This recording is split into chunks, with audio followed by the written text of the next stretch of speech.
It's just about a guy who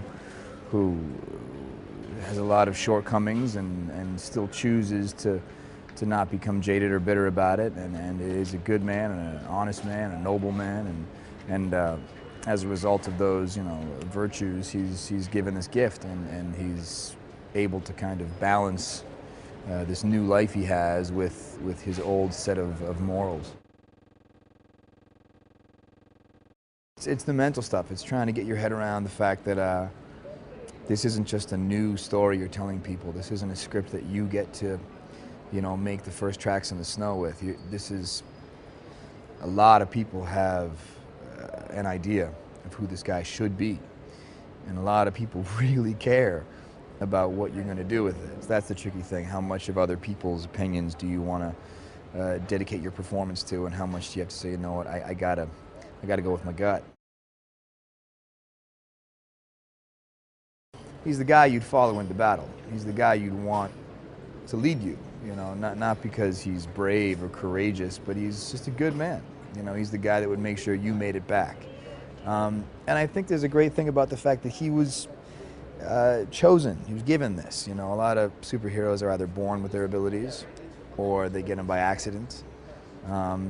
This was a normal guy who lived the majority of his life as a normal guy, kind of struggling and fighting and, always kind of getting the short end of the stick.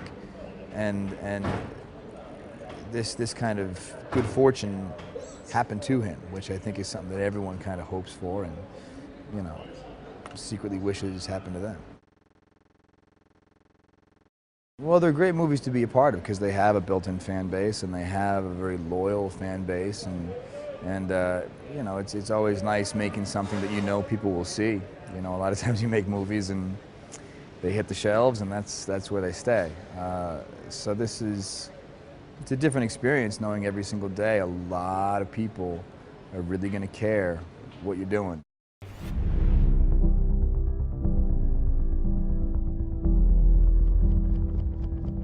Capitán, mientras muchísimas personas le consideran un héroe, hay quienes preferirían utilizar la palabra justiciero. Usted ha actuado con un poder ilimitado y sin ninguna supervisión. Eso es algo que el mundo ya no puede tolerar.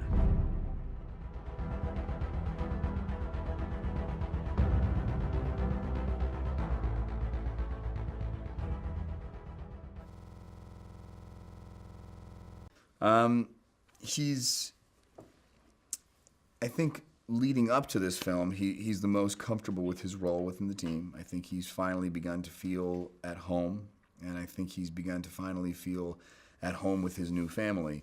And that's why it's so tragic when all of a sudden you compromise. Well, I don't want to give too much away, but his new family becomes in conflict with his old family, and he has to prioritize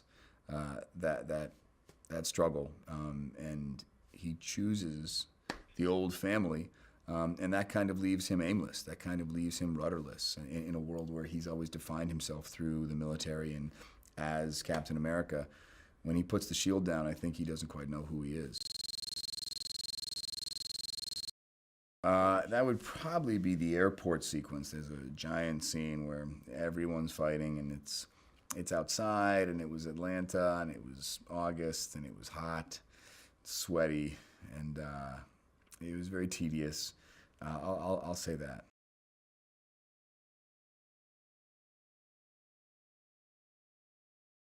The plot is basically Scott Pilgrim has to fight Ramona's 7 evil ex-boyfriends. Ramona is the girl he falls in love with, and in order to date her, he has to defeat her evil exes.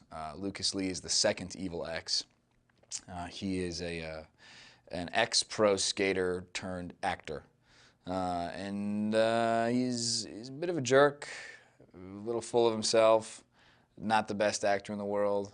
And I can't tell you how many people said to me when I signed on to do this movie, "Oh, perfect casting, man. This is perfect. You're gonna nail it." I said, "But I don't know how to take that." But it's a lot of fun because I get to be big and over the top, and he's ridiculous. He's very obnoxious and the character you love to hate.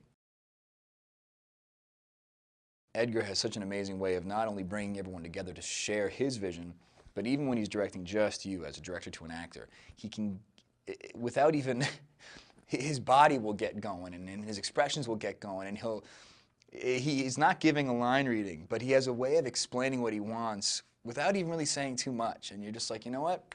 I know exactly what you want. Perfect. Thank you, you know, because as an actor, you just want, tell me what you want and I'll try and give it to you. And a lot of times that can be where an actor and director miss each other, you know, with semantics.